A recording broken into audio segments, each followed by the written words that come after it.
the Republican side of the aisle now. The co-chair of the DOGE Caucus in the House is Congressman Chuck Fleischmann, who joins us now, represents the state of Tennessee. Welcome, Congressman. Let me follow up on the conversations that we're having there, right, about Elon Musk and DOGE, and Democrats obviously think it's too much. It's a quote-unquote power grab. What's the argument in favor, or is there one from your point of view about what's been happening here over the last week to 10 days? Thank you for the question. We are $36 trillion in debt.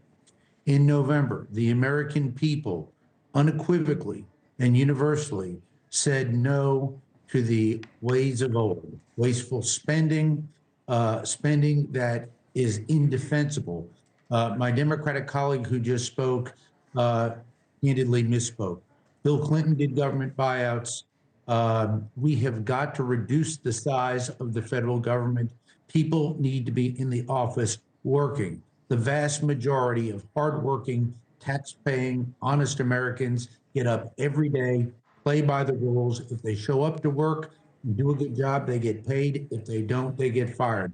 The American people are fed up with business as usual. Donald Trump's popularity is higher now than it was ever in his first term. The American people, with the Republicans and Democrats, if they double down on these policies of waste, fraud, and abuse, which they've embraced for years, will continue to lose ground. I did see that on the Trump polling. It's basically reversed from what it was in his first term, his approval and disapproval numbers, which probably speaks to some extent his supporters look at all this and say, well, this is what he said he was going to do, right, Congressman? He's doing what he said he was going to do. Back to my earlier question on the how, the tweet from Elon Musk over the weekend, going after these judges. He said, well, a corrupt judge protecting corruption needs to be impeached, calling on this judge to be impeached now. Talking about following the rules.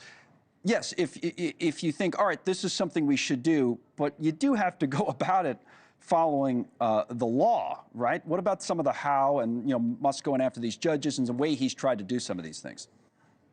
Another excellent question. First of all, I'm a constitutionalist. I'm a lawyer by profession. I'm still actually a licensed lawyer. I believe in the three respective co-equal branches of government, executive, legislative, and judicial. Having said that, we need judges on the bench who are strict constructionists, not activist judges. We need judges who will actually look at the statutes, look at the law, and apply constitutional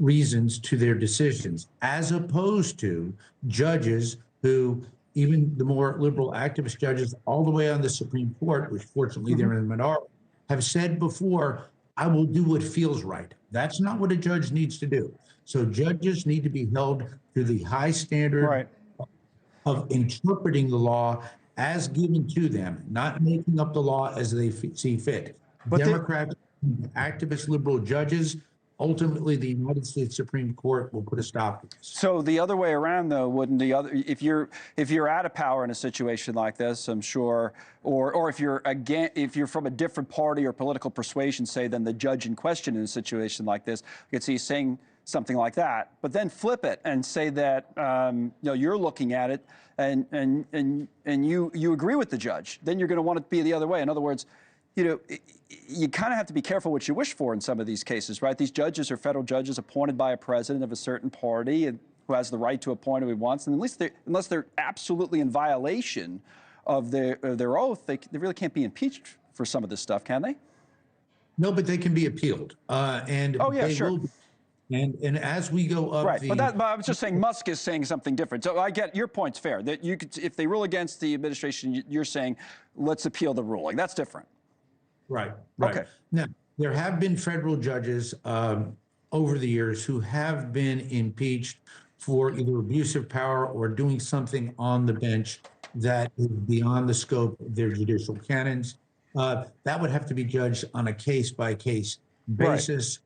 But the reality is the American people overwhelmingly want judges who interpret the law, not make the law. That is the role of our role as legislators and the like. Okay, Congressman Fleischmann, thank you for joining us again, watching that courthouse in Boston, among other places. Thanks for coming on this afternoon. Thanks so much for watching. Just go to joinnn.com to find News Nation on your television provider. And don't forget to click the red subscribe button below to get more of News Nation's fact-driven, unbiased coverage.